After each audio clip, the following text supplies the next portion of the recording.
ఎటువంటి కంటి సమస్యకైనా 100% ఆయుర్వేద పరిష్కారం సంజీవన్ నేత్రాలయ.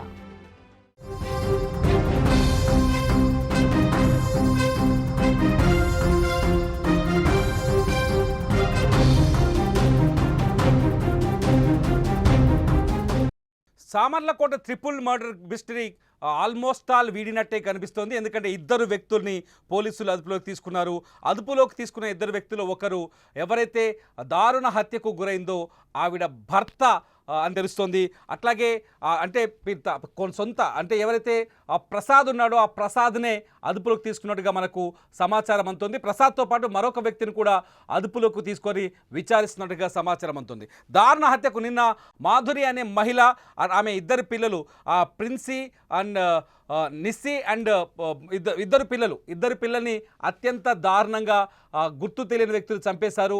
రాత్రి ఇంట్లోకి చొరబడిన దుండగులు వీళ్ళిద్దరిని తలపైన ఇనుపరాడుతో బాది ఆ తర్వాత ముగ్గురిని అంటే తల్లి మాధురితో పాటు ఇద్దరు పిల్లల్ని కూడా తలపైన బాది అత్యంత దారుణంగా చంపేశారు. ఈ మూడు హత్యలకి వెనుక ఎవరున్నారనేది పెద్ద మిస్టరీగా మారింది. మొదట భర్త ప్రసాదే ఈ హత్య చేసుంటాడని కొంత భావించారు.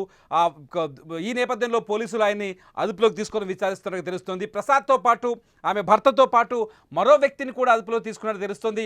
ఆ వ్యక్తికి వీళ్ళకి ఏమైనా వైరం ఉందా లేకపోతే ఇంకేదైనా సంబంధం ఉందా అనే కోణంలో విచారణ జరుగుతుంది. పోలీసులు ఆల్మోస్ట్ ఆల్ 90% ఈ కేసుని ఛేదించినట్టుగా తెలుస్తుంది. ఈ కేసుకు సంబంధించిన పూర్తి వివరాలని మా కాకినాడ ప్రతినిధి అనుశ్రీని అడిగి తెలుసుకుందాం. అనుశ్రీ, అసలు ఈ కేసులో విచారణ ఎంతవరకు వచ్చింది? మాధురి హత్య కేసులో, మాధురి ఇద్దరు పిల్ల హత్య కేసులో అసలు ఏం జరుగుతుంది అనుశ్రీ?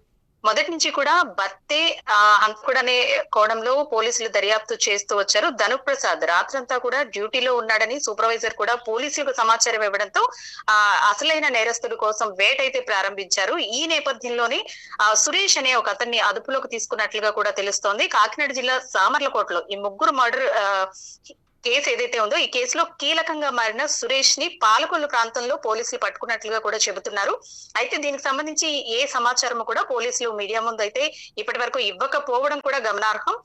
నిన్న అర్ధరాత్రి ఏదైతే 2-3 గంటల ప్రాంతంలో సీసీటీవీ ఫుటేజ్ ప్రకారం ఇంటి వెనక వైపు నుంచి ఎవరో వెళుతున్నట్లుగా కూడా గుర్తించారు. ఆ సీసీటీవీ ఫుటేజ్ ఆధారంగానే సురేష్ ని అదుపులోకి తీసుకున్నట్లుగా చెబుతున్నారు. నిన్నటి నుంచి కూడా సురేష్ పోలీసుల కస్టడీలో ఉన్నాడు. సురేషే అసలైన హంతకుడు, అంటే ఇది ఒక రకంగా వివాహేతర సంబంధమే దీనికి కారణంగా కూడా పలువురు చెబుతున్న నేపథ్యంలో మనం చూసుకోవచ్చు. అంటే సురేష్ కూడా లారీ డ్రైవర్ గానే పనిచేస్తూ ఉన్నాడంటూ కూడా పోలీసులు చెబుతున్నారు. ఈ భర్త ఎవరైతే ఉన్నారో భర్తకి మొదటి నుంచి పోలీసులు భర్త ధనుప్రసాద్ చుట్టూ కొంత కేసు తిరిగింది, అతన్ని అదుపులోకి తీసుకున్నారు. అతను రికార్డ్స్ లోకి వెళ్తే ఏం కనిపించింది? అతను అంటే డ్యూటీలో ఉన్నాడా, ఇంటికి వచ్చిన సందర్భాలు ఏమైనా కనిపిస్తున్నాయా?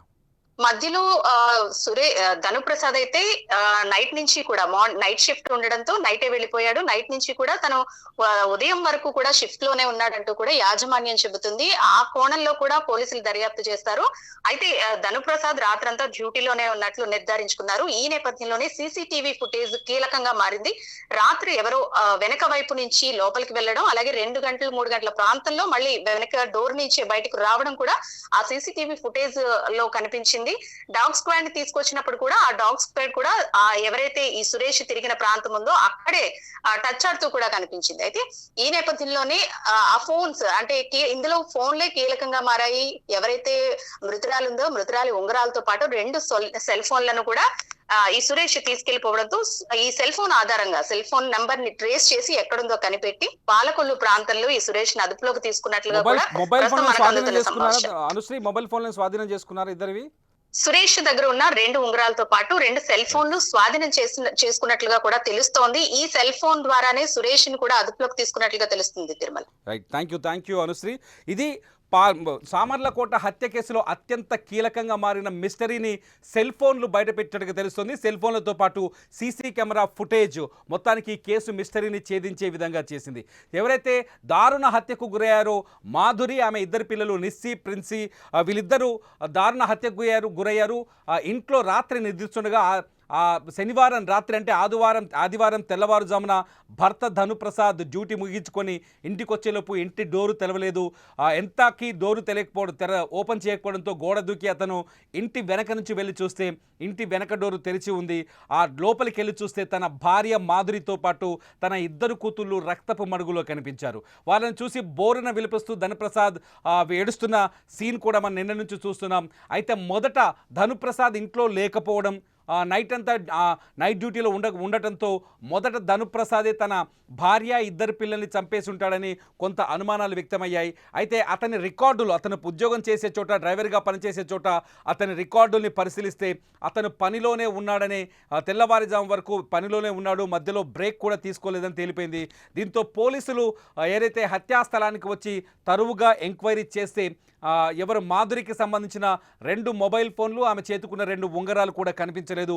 ఆ ఫోన్ల సిగ్నల్ ఆధారంగా ఎంక్వైరీ చేస్తే పాలకొల్లు దగ్గర సురేష్ అనే వ్యక్తిని అదుపులోకి తీసుకున్నట్టుగా పోలీసులు అనధికారిక సమాచారం అందిస్తున్నారు. ఆ సురేష్ అనే వ్యక్తికి మాధురికి మధ్య వివాహేతర సంబంధం ఏమైనా ఉందా అనే కోణంలో కూడా ఈ విచారణ జరుగుతున్నట్టు తెలుస్తుంది. మాధురి సురేష్ కూడా ధనుప్రసాద్ మాదిరిగానే ఒక లారీ డ్రైవర్. దీంతో అనుమానాలు మరింత ఎక్కువయ్యాయి. మొత్తానికి పోలీసులు ఆల్మోస్ట్ ఆల్ 90% కేసు మిస్టరీని ఛేదించే కేసు విచారణ ముగించినట్టుగా తెలుస్తోంది. మిస్టరీ అతి కొద్ది సమయంలోనే ఈ మిస్టరీ పూర్తిగా వీడే అవకాశం కనిపిస్తుంది. మొత్తానికైతే హంతకుడైతే పోలీసుల అదుపులో ఉన్నాడు. వీళ్ళని హత్య చేయడానికి కారణాలను కూడా పోలీసులు కనిపెట్టినట్టుగా తెలుస్తోంది. అయితే ఎందుకు అన్యాయంగా పసిబిడ్డలు ఇద్దరిని చంపాడనేది అతిపెద్ద ప్రశ్నగా మారుతోంది. ఆ ఇద్దరు చిన్నారులు, పాపం ఒక అమ్మాయి 6 ఏళ్ళుంది, ఒక అమ్మాయి 8 ఏళ్ళుంది. ఆ ఇద్దరు అమ్మాయిల్ని అత్యంత దారుణంగా హత్య చేయడం చూస్తే నిజంగా స్థానికులైతే కన్నీళ్లు పెట్టుకుంటున్నారు. ఇది ఇప్పటివరకు మన కాకినాడ నుంచి అందుతున్న సమాచారం. సామర్లకోటలో అత్యంత దారుణ హత్యకు గురైన మాధురి, ఆమె ఇద్దరు పిల్లలు, ట్రిపుల్ మర్డర్ కేసు మిస్టరీ దాదాపు విడిపోయింది.